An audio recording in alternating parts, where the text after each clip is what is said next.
In today's video, we shall discuss the linear equations of two variables, the system of linear equations of two variables. This is the topic of mathematics of class 10th. So, today we shall discuss this topic, that is the the system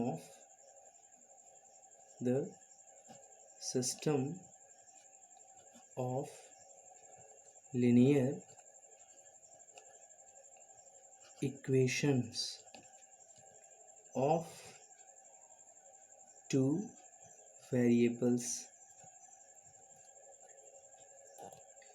तो the system of linear equations of two variables, मतलब हम linear equation ही पढ़ेंगे।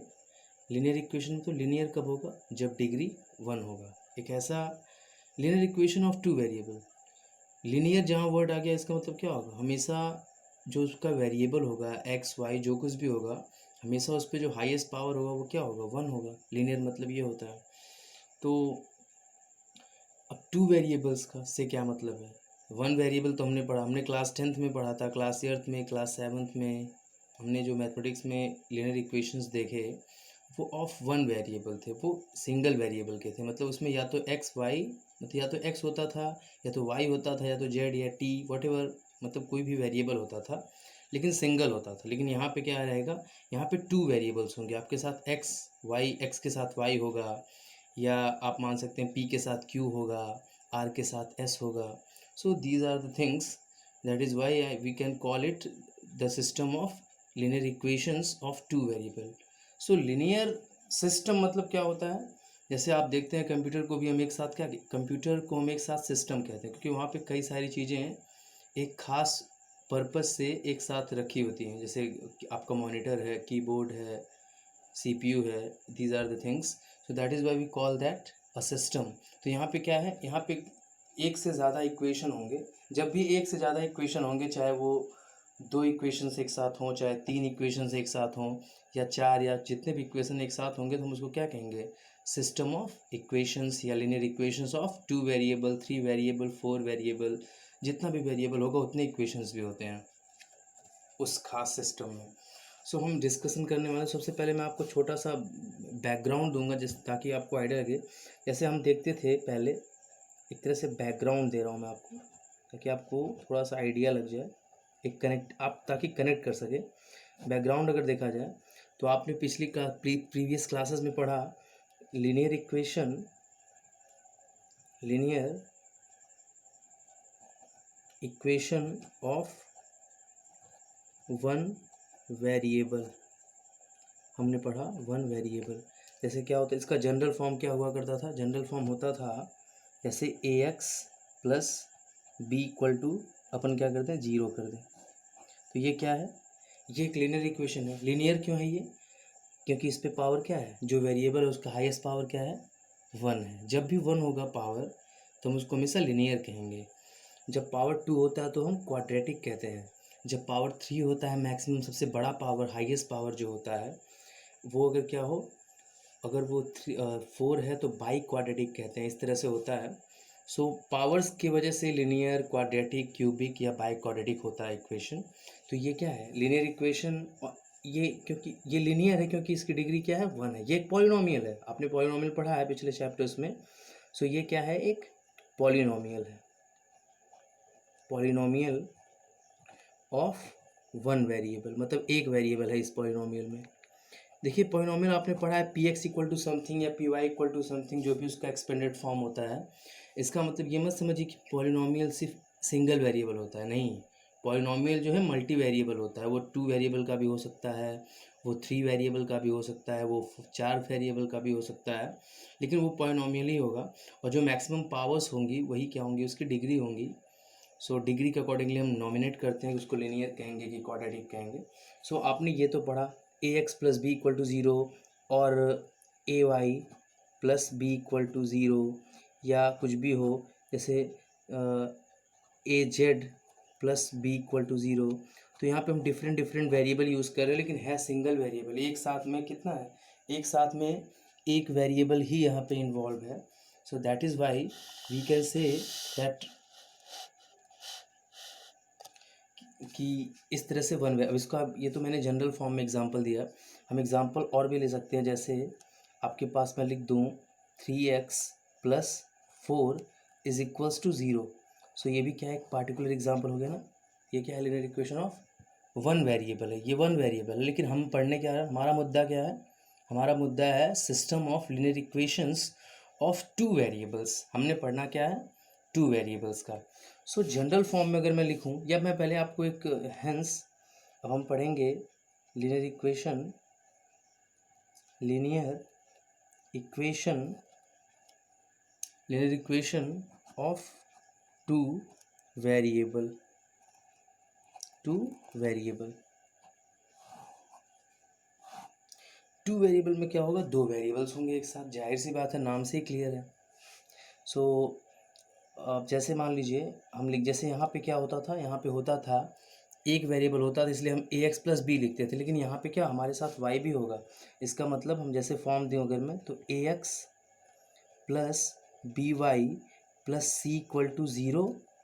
इस form का अगर कोई भी equation आपके पास हो तो उसको हम क्या कहेंगे, लीनियर कहेंगे, क्योंकि यहाँ पे सब पे क्या है, पावर एक है। ये भी क्या, एक पॉलिनोमियल है। This is a polynomial but of two variable. हम जनरली जो पॉलिनोमियल्स पढ़ते हैं वो सिंगल वेरिएबल हमने देखा, लेकिन यहाँ पे क्या है, दो वेरिएबल इन्वॉल्व है। इसका मतलब क्या है, ये पॉलिनोमियल है टू वेरिएबल का। इसको आप लिखेंगे कैसे, इसको आप ऐसे लिख सकते हैं, px, y लिख सकते हैं = ax + by + c। तो ये एक पॉलिनोमियल हो गया वन वेरिएबल का। लेकिन हमारे पास यहाँ पे जब जीरो कर देते हैं किसी पॉलिनोमियल को, तो वो क्या बन जाता है, इक्वेशन बन जाता है। जैसे क्वाड्रेटिक पॉलिनोमियल को हम जीरो कर देते हैं तो क्वाड्रेटिक इक्वेशन बन जाता है।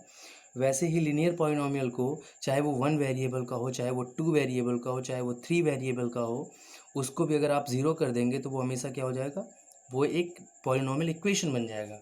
और डिग्री के अकॉर्डिंग क्या बन जाएगा, लीनियर, क्वाड्रेटिक, जो भी हो। सो ax + by + c = 0।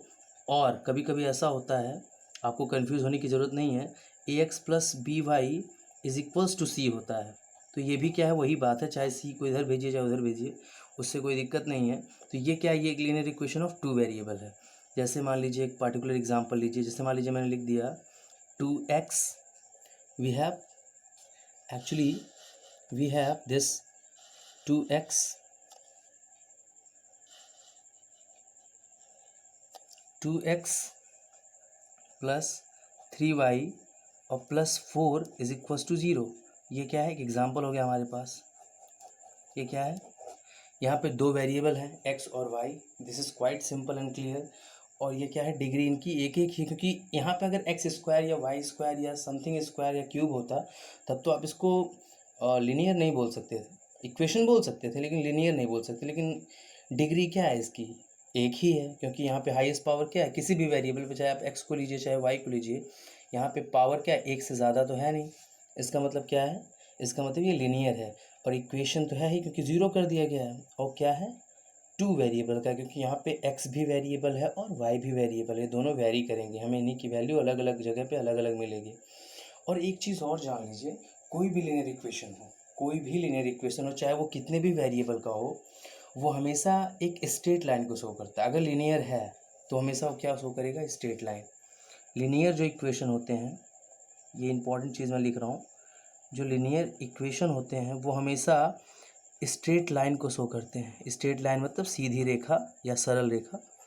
Straight line को शो करते हैं ग्राफ पे।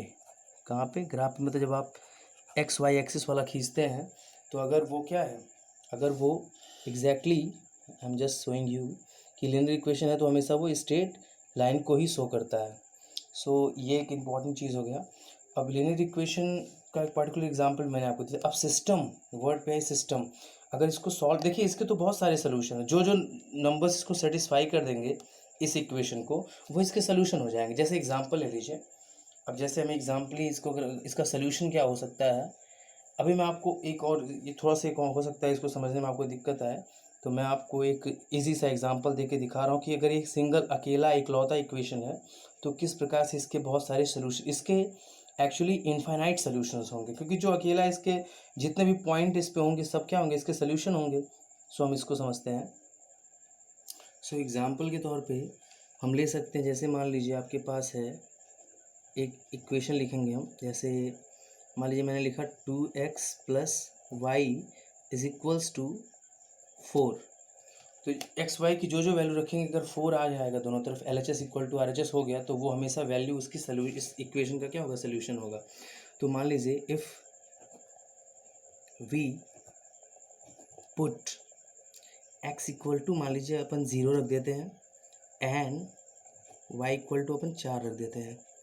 हेंस हम क्या देखते हैं, 2 इंटू 0 कर देंगे एक्स की जगह पे, प्लस वाई की जगह पे हम 4 रख देंगे, बराबर 4। सो आप यहाँ पे देखेंगे 0 हो जाएगा, तो हमें क्या मिल जाएगा, 4 इक्वल टू 4। तो यानी ये बराबर हो गया। इसका मतलब क्या है, hence x equal to 0 and y equal to 4 is a solution of the equation 2x plus y equal to 4। तो ये इसका क्या हो गया, एक सोल्यूशन हो गया। अभी ये एक सोल्यूशन, अभी ये और भी सोल्यूशन देंगे। अब ऐसे और सोल्यूशन और अलग सोल्यूशन क्या हो सकता है इसका, इसके बहुत सारे सोल्यूशन, अनंत मतलब infinite, you can not count कि इसके कितने सोल्यूशन, क्योंकि एक लाइन है ना। अब जैसे मेरे क्या, ये लाइन जो है ये क्या होगी, ये लाइन जब हम ग्राफ पे खींचेंगे, एग्जांपल के तौर पे मैं आपको समझा दूं, तो जैसे ग्राफ मान लीजिए एक्स वाई एक्सिस हम इस तरह से बनाते हैं, ये ओरिजिन है, ये x axis, this is why axis. मान लीजिए लाइन जो है कहीं जो है इस प्रकार से ये लाइन जा रही है, ये जो लाइन हमने यहाँ पे लिखा है, क्योंकि हमेशा एक स्ट्रेट लाइन ही शो करते हैं, मैंने बता दिया। तो मान लीजिए यही वो लाइन है, और इसका इक्वेशन क्या है, 2x plus Y equal to 4। तो हमें क्या मिला, पहला हमने देखा कि x equal to 0, y equal to 4, इसका सोल्यूशन।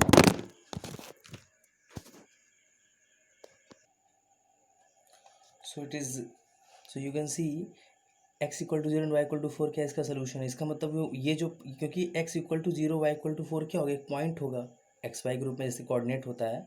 अब x इक्वल टू 0 यहाँ पे होगा, इधर यहाँ पे इस पूरी लाइन पे क्या है, x इक्वल टू 0 रहेगा, वाई इक्वल टू 4 मान लीजिए यही है, वाई इक्वल टू 4 यहाँ पे मान लीजिए, जैसे मान लीजिए ये 1 2 3 4, तो वाई इक्वल टू 4 यहाँ पे है, और x इक्वल टू 0 पूरी लाइन पे x इक्वल टू 0 ही होता है, क्योंकि x इक्वल टू तभी कुछ होगा जब हम एक्सिस पे बढ़ेंगे, लेकिन हम एक्सिस पे बढ़ेंगे नहीं, तो यानी 0,4 क्या है, इस लाइन पे ही कहीं ना कहीं है। इसलिए ये क्या है, सोल्यूशन है इसका। जो जो पॉइंट इस लाइन पे पड़ जाएगा, अब वो हर पॉइंट क्या होगा, एक्स वाई के रूप में होगा, x equal to something, y equal to something. फिलहाल यहाँ पे क्या है, एक्स इक्वल टू 0 है, दैट इज़ वाई यहाँ पे एक्स इक्वल टू 0 ले लिया हमने, और वाई इक्वल टू 4। ऐसे इसके और भी सोल्यूशन हो सकते हैं, जैसे मान लीजिए हमें 4 चाहिए, जैसे यहाँ पे आपके पास है 2x plus Y equal to 4। तो अगर आप रख दें, इफ़ हम x इक्वल टू 2 रखें एंड y इक्वल टू 0 रख दें, देन आप देख सकते हैं 2 इंटू 2 करेंगे और प्लस 0 कर देंगे 4, तो 2 2 सा 4 ही होता है, तो 4 इक्वल टू 4 आ जाएगा इसका। तो यहाँ पे भी क्या है, x इक्वल टू 2 और y इक्वल टू 0 भी इसका सोल्यूशन। इसका मतलब x इक्वल टू 2 कहीं यहाँ पे होगा, मान लीजिए x इक्वल टू 1 2 हो गया, और y इक्वल टू इस पूरी लाइन पे क्या होगा, y इक्वल टू 0 होगा। यहाँ पे x equal to 0, y axis पे क्या होता है, x इक्वल टू 0 होता है, और x एक्सिस पे y इक्वल टू 0 होता है, यानी ये क्या है 2,0। ये भी देखिए इस पॉइंट पे पड़ा। तो आपने सिर्फ 2 सोल्यूशन देखा, सिर्फ 2 सोल्यूशन मैंने आपको एग्जांपल के तौर पे दिखाया कि 2 पॉइंट्स ऐसे हैं जो इसके सोल्यूशन बनेंगे, क्योंकि ये इस लाइन पे पॉइंट पड़ते हैं। जब ग्राफ खींचोगे आप, तो आपको वो पॉइंट्स दोनों जो जितने भी सोल्यूशन मिलेंगे वो हमेशा उसी लाइन पे ही होंगे। सो ये सोल्यूशन होता है। तो हर एक सिंगल इक्वेशन के तो इन्फाइनाइट सोल्यूशन होते हैं, लेकिन जब 2 लाइन लेते हैं हम लोग, तो वहाँ पे क्या होता है, 2 लाइन लेने पे आपको ऐसा सोल्यूशन चाहिए जो दोनों लाइन पे पड़े, ऐसा पॉइंट चाहिए जो दोनों लाइन पे मतलब उसका पोजीशन दोनों लाइन पे हो, दोनों लाइन पे होना चाहिए। किसी एक लाइन पे तो बहुत सारे पॉइंट हो सकते हैं, लेकिन ऐसा कोई पॉइंट जो दोनों लाइन पे हो। ऐसे एक्सेप्शनल पॉइंट या यूनिक पॉइंट या कभी कभी इन्फाइनाइट पॉइंट भी होते हैं, उसके बारे में हम आगे डिस्कस करेंगे। सो ये आपको आई होप समझ में आया होगा।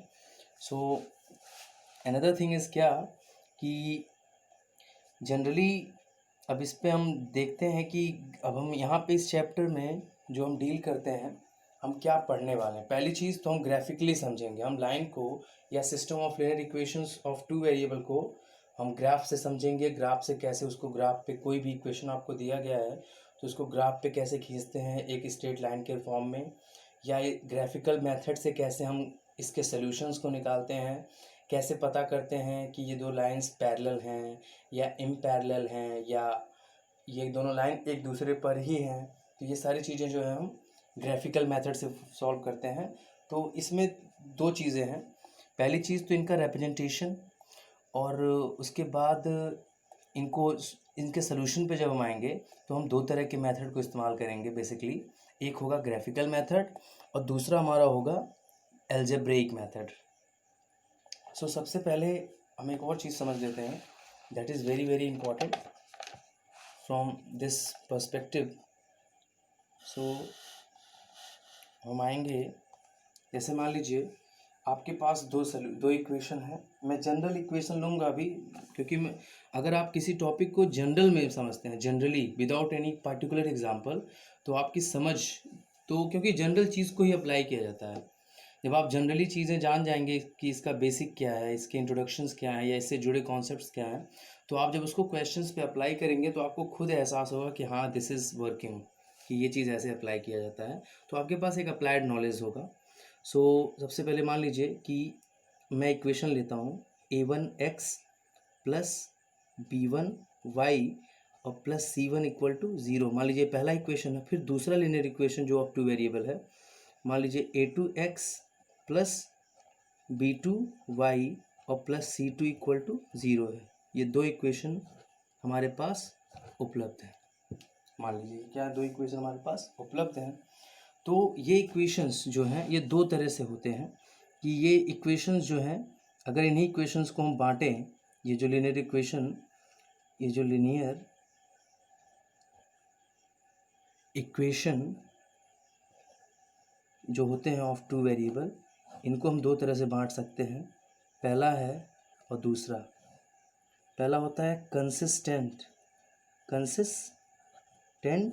एंड दूसरा होता है inconsistence consistent. So consistent and inconsistent. Consistent से हमारा क्या मतलब होता है और इनकंसिस्टेंट से हमारा क्या मतलब होता है। कंसिस्टेंट जो वो होते हैं जिनको सॉल्व किया जा सकता है, मतलब जो ऐसे दो इक्वेशन, ऐसे सिस्टम ऑफ लीनियर इक्वेशन जिनको सॉल्व किया जा सकता है, जिनका हम ऐसी वैल्यू निकाल सकते हैं, जो दोनों इक्वेशन एक्स वाई की ऐसी वैल्यू हम फाइंड कर सकते हैं जिससे क्या हो, दोनों इक्वेशन सेटिस्फाई हो जाए। तो इसका मतलब होता है अगर दो ऐसी कोई एक्स वाई की वैल्यू आप निकाल सकते हो, चाहे वो एक वैल्यू निकालो चाहे 1000 वैल्यू निकालो, उससे नहीं मतलब है, लेकिन आप निकाल सकते अगर हो, तो ऐसे सिस्टम ऑफ इक्वेशन को हमेशा हम कंसिस्टेंट कहते हैं। जिसका नहीं निकाल सकते, जिसका सोल्यूशन नहीं निकाला जा सकता, उसका क्या होता है, उसको हम इनकंसिस्टेंट कहते हैं। जस्ट लाइक जब कोई इक्वेशन, अब इसके लिए कंडीशंस बनती है, कंडीशन बनता है, ग्राफिकल कंडीशन क्या होती है सब हम देखेंगे। देखिए कंसिस्टेंट में क्या होता है, इसमें आपको सोल्यूशन जो इक्वेशंस होते हैं वो सॉल्व किए जा सकते हैं। इसमें क्या होता है, पहली चीज़ जो मैं बताऊंगा, system of equations can be solve. क्या है, सॉल्व किए जा सकते हैं। इसमें सिस्टम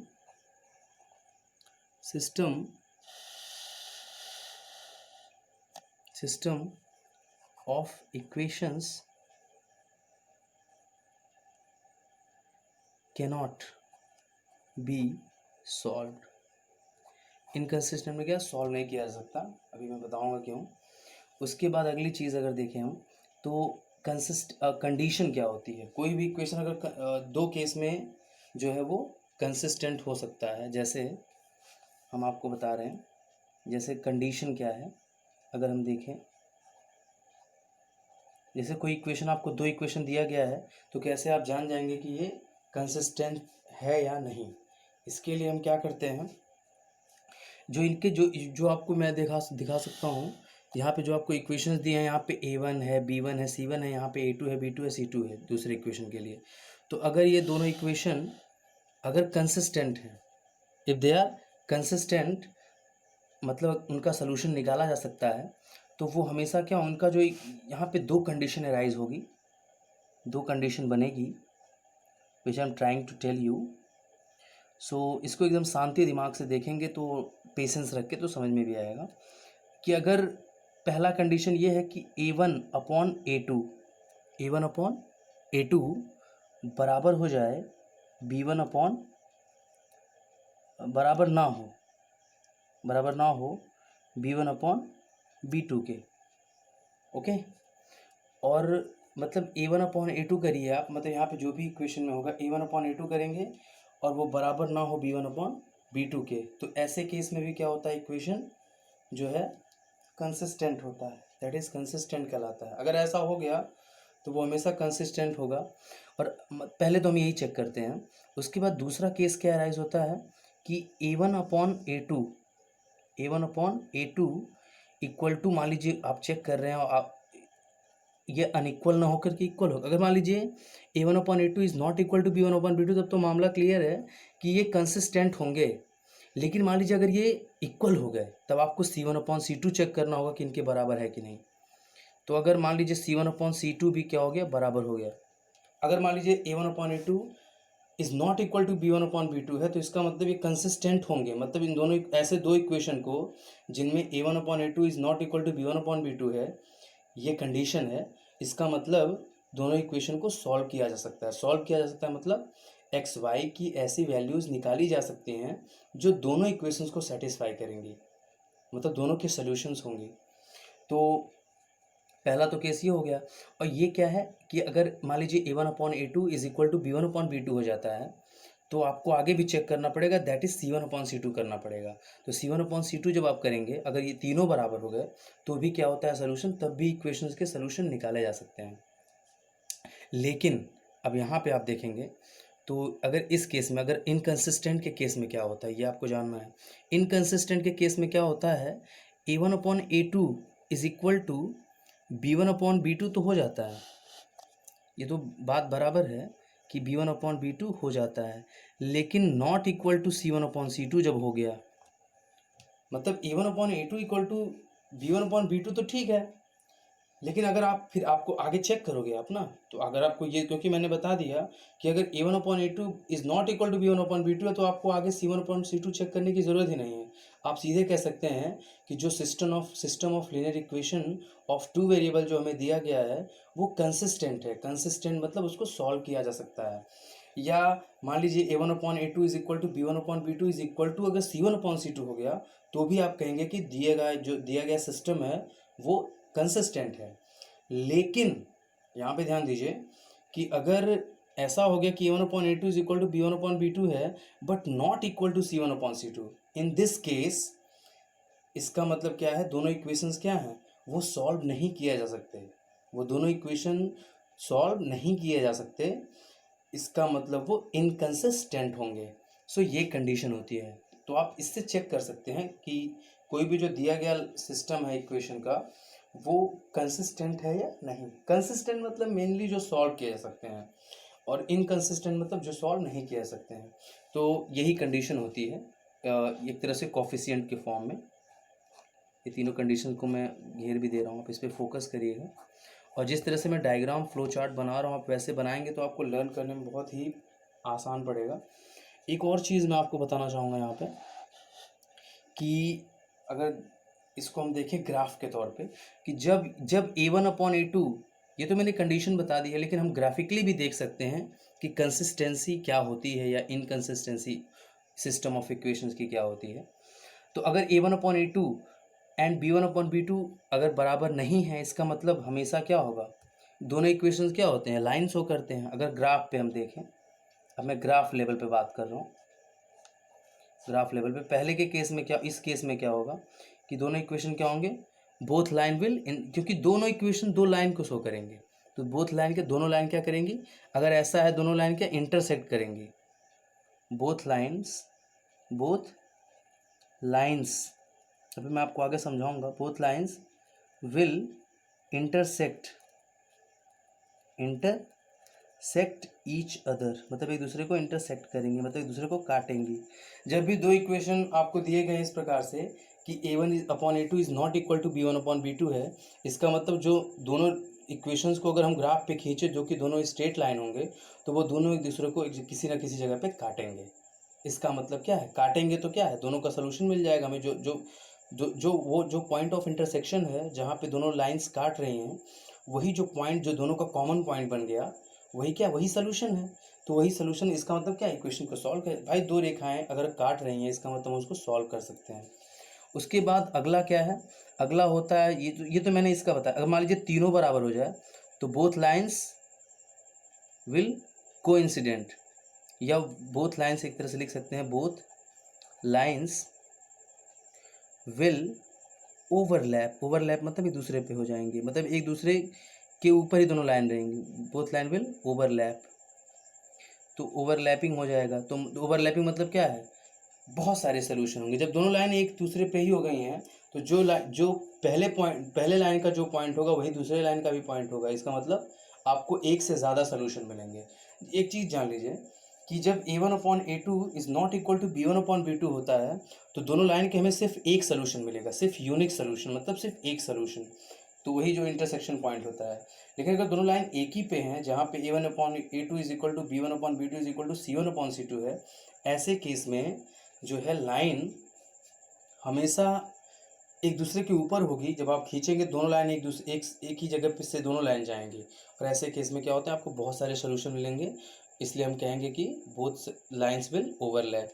लेकिन अगर हम इस कंडीशन पे आ जाएं, which is this condition, a1/a2 is equal to b1/b2 तो सही है, लेकिन नॉट इक्वल टू c1/c2 है। ऐसे केस में बोथ लाइन्स, दोनों जो लाइन्स खींचेंगे, both lines will be parallel. दोनों लाइन क्या होंगी, पैरेलल होंगी। पैरेलल मतलब क्या है, वो काटेंगी ही नहीं, और काटेंगी नहीं तो सोल्यूशन ही नहीं मिलेगा। भाई हमें अलग अलग सोल्यूशन नहीं चाहिए। यहाँ पे सिस्टम का सोल्यूशन तभी माना जाता है जब दोनों ऐसा हमें पॉइंट मिले जो दोनों को सेटिस्फाई करे। और हमेशा सोल्यूशन क्या होता है, किसी भी दो इक्वेशन का सोल्यूशन जो होगा वो हमेशा दोनों लाइंस का पॉइंट ऑफ इंटरसेक्शन ही होता है। मतलब वो पॉइंट जहाँ पे दोनों रेखाएं एक दूसरे को काट रही हैं वही क्या है, सोल्यूशन है। अभी मैं आगे इस पर बात करूँगा, लेकिन मैं अभी आपको एक थोड़ा सा आइडिया दे रहा हूँ ताकि आपको समझ में आए कि क्या पढ़ने वाले हैं आप। तो हमने देख लिया ये चीज़। तो अब यहाँ पे एक चीज़ और देखिए, मैं यहाँ पे ब्रैकेट में लिख दे रहा हूँ। I am just writing all those things in the bracket, you should also focus these things here. So अगर बोथ लाइन्स क्या है, पहले केस में अगर दोनों लाइन एक दूसरे को इंटरसेक्ट करती हैं तो आपको यहाँ पे क्या मिलेगा, यूनिक सोल्यूशन मिलेगा। यूनिक मतलब एक ही सोल्यूशन, यूनिक मतलब क्या होता है, एक ही। उसके बाद यहाँ पे क्या है, इन्फानाइट सोल्यूशन। जब दोनों लाइन ओवरलैप कर जाएंगी तो इन्फानाइट सोल्यूशन मिलेगा। लेकिन अगर दोनों लाइन पैरेलल है तो नो सोल्यूशन, कोई सोल्यूशन ही नहीं मिलेगा। तो दो केस में दो इक्वेशंस, जो सिस्टम ऑफ इक्वेशन होते हैं वो कंसिस्टेंट होते हैं। पहला तो ये दो कंडीशन है, एक जो इंटरसेक्ट करते हैं या दूसरा ओवरलैप करते हैं। और तीसरा जिसमें इक्वेशंस इनकंसिस्टेंट होते हैं वो क्या है, पैरेलल होने का कंडीशन। मतलब a1/a2 इक्वल टू b1/b2 तो होता है, लेकिन c1/c2 के बराबर नहीं होता है। तो दोनों लाइंस पैरेलल हो जाती हैं ऐसे केस में, और हमें कोई सोल्यूशन नहीं मिलता है, क्योंकि काटेंगे नहीं तो सोल्यूशन कहाँ से मिलेगा। सो ये आपके लिए इम्पोर्टेंट बन जाता है। और उसके बाद अब मैं आपको एक हल्का सा एक रफ ग्राफ भी बता दे रहा हूँ एक एक का। देखिए मान लीजिए पहला जो कंडीशन था, जैसे मान लीजिए जो पहला केस है, हमारे पास पहला केस क्या है कि a1/a2 is not equal to b1/b2 है। ये हमने चेक किया। ऐसे केस में जब आप ग्राफ खींचेंगे, जैसे मान लीजिए हम ग्राफ खींच रहे हैं इस तरह से, ये मान लीजिए o, this is x, this is y।